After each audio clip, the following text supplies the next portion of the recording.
სალამი მოგესალმებით, ვაგრძელებთ ჯონ მაკარტურის საუბრების ქართულ ენაზე ატვირთვას. შემდეგ კითხვას სვავს იგივე კარლა, რომელიც წინა კითხვა დასვა და მე გითხარით რომ გავყავი ეს კითხვები.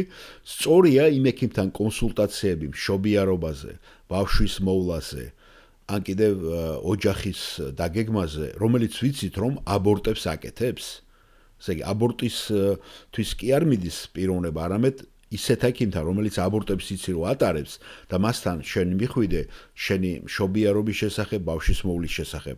ეს უფრო მორალური, ზნეობრივი კითხვა სვავს კარლა.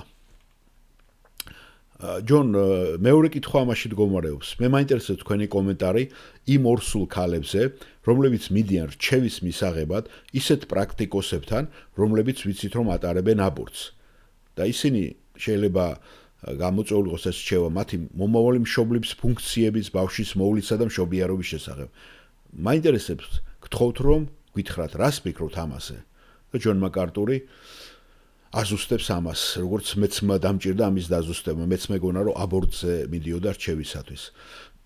ეხლა ხედავ, რასაც თქვენ გულისხმობთ, ესე იგი, ისეთ ექიმთან მისვლა არა აბორტის გასაკეთებლად, არამედ მისვლა სხვა საკითხებზე, მაგრამ იმ ექიმთან, რომელიც ვიცით რომ აბორტს აკეთებს რჩევისათვის სხვა საკითხებში, ხო? დიახ, ვინ არიან ეს ადამიანები გარკვეული გაგებით, მე შიზოფრენიად მიმაჩნია, რომ იცი რომ შენ ადამიანი აბორტს აკეთებს და მასთან მიხვიდე სხვა რაღაცის რჩევისათვის. გასაგებია, ნება მომეცით პირდაპირ გითხრათ. ისინი ჩემი აზრით მკვლელები არიან. ისინი აბსოლუტურად საბითუმო მკვლელები არიან. უბრალოდ და მარტივად. და მათ არ შეიძლება რომ ქონდეთ ექიმის ლიცენზიები. მე ვამბობ და ადრეც მითქვია, ბავშვის მოკლა საშვილოსნოში ეს მკვლელობაა. გმერთი განსაზღვრავს მას როგორც მკვლელობას. სხვათა შორის ჩვენ ვაპირებთ რომ შევეხოთ ამ თემას იანვრის თვეში და ამას განვიხილავთ რომაელების წერილის მე-13 თავში, რომ ეს არის მკვლელობა.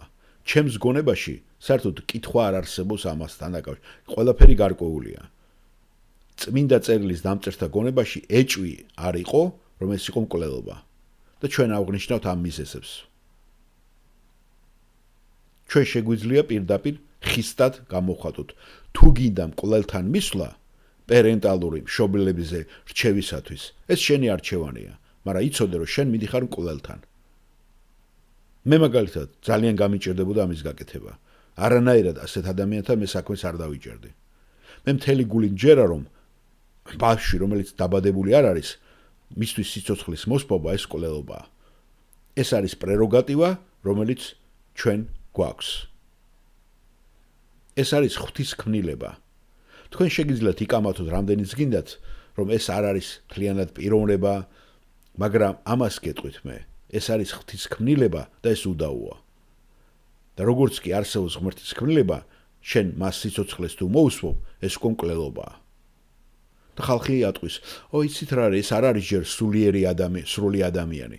დიახ, მაგრამ თუ ამას მარტო დატოვებთ თქვენ, ეს ყველაფერი იქნება და ეს პოტენციურად გახდება.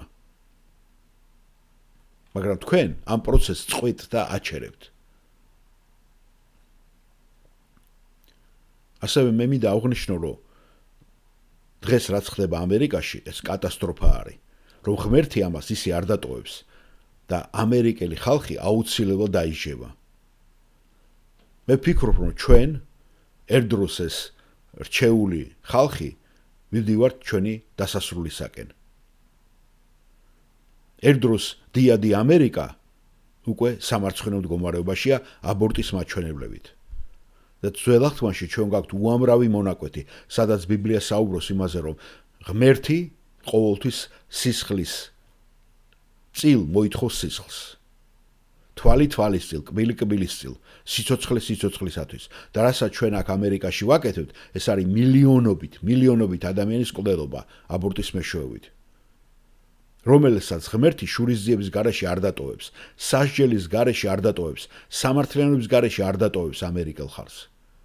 ასე რომ რაც გვაქვს, ჩვენ გვაქვს სისხლიანი ერი. ჩვენს ხელებზე სისხლია.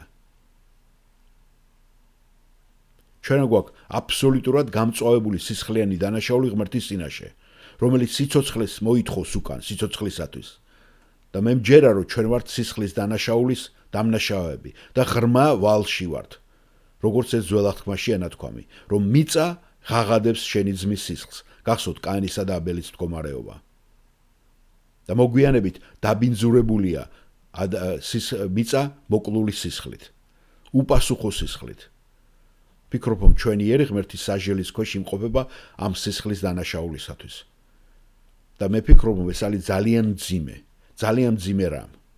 და არ ამგონია რაიმე გზა იყოს ამის შესალამაზებლად. ახლა შესაძლოა არიან ისეთი ექიმები, რომლებსაც არ ესმით ის თუ რას აკეთებენ და რას ასწავლის ბიბლია. შეიძლება არსებობს ადამიანები, რომლებიც ხარს უჭერენ თერაპიულ აბორტს ან სხვა რაღაცას. მაგრამ უბრალოდ და მარტივი წმინდა წერილის განმარტებიდან გამომდინარე სიცოცხლის წართმევა საშვილოსნოში ეს კვლელობაა და მე ძალიან გამიჭირდებოდა ნებისმიერი ცოცხალი არსების მოვლა, ანუ ჩემი მშობლების რაღაცა რჩევა მივიღო ისეთ ადამიანს და მივანდო ჩემი მშობიარობა იმ ადამიანს, ვინც ამ აბორტებს აკეთებს. გასაგებია? დიახ, მადლობა ჯონ, გასაგებია.